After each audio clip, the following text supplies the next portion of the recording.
Pregnancy స్టార్టింగ్‌లో second month, third మంత్‌లో ఏమైనా ప్రాబ్లమ్స్ ఉంటే అప్పుడు కూడా బాధగానే ఉంటదండి. కానీ తీయించేసుకోవడానికి ఆప్షన్ ఉంటది, తీయించుకుంటాము. కానీ ఏడో నెలొచ్చాక 7 నెలలు కడుపులో మోసి ఏడో నెలలో అబార్షన్ చేయించుకోవాలంటే ఎంత బాధగా ఉంటది చెప్పండి.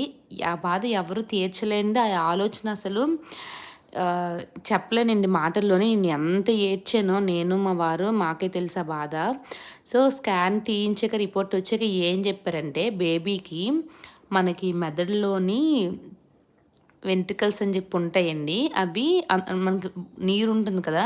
ఉన్న శాతం కంటే ఎక్కువ నీరుండడం వల్ల బేబీకి బయట పుట్టాక గ్రోత్ ఉండొచ్చు, ఉండకపోవచ్చు అన్నారండి. అంటే బయటొచ్చాక గ్రోత్ డెవలప్‌మెంట్ అంటే ఇప్పుడు నడక అవని, వాళ్ళ బ్రెయిన్ అవని, వాళ్ళ హ్యాండ్స్, లెగ్స్ మూవ్‌మెంట్స్ అవని ఏమైనా సరే చెప్పలేము ఏదనేది. బయటకి పుట్టాక 50, 50 ఛాన్సెస్ మాట. ఇదే చెప్పారు. అందరూ డాక్టర్స్ ఇదే చెప్పారు.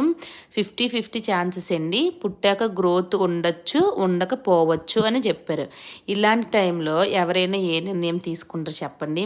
నేను ఎంత ఏడ్చానో తెలుసండి. చాలామందయితే రిఫర్ చేశారు ఏంటంటే, పుట్టాక బేబీని ఇబ్బంది పెట్టి మీరు బాధపడాలి, బేబీ కూడా బాధపడాలి. ఎందుకు తీయించేసుకుంటేనే బెటరు.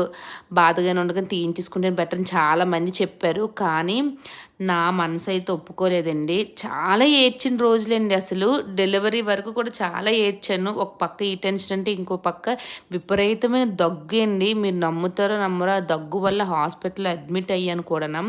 విపరీతమైన దగ్గు, నైట్ నిద్ర ఉండదు. ఏం తిన్నా ఆ దగ్గు వల్ల వామిటింగ్స్ అయిపోయేదన్నమాట.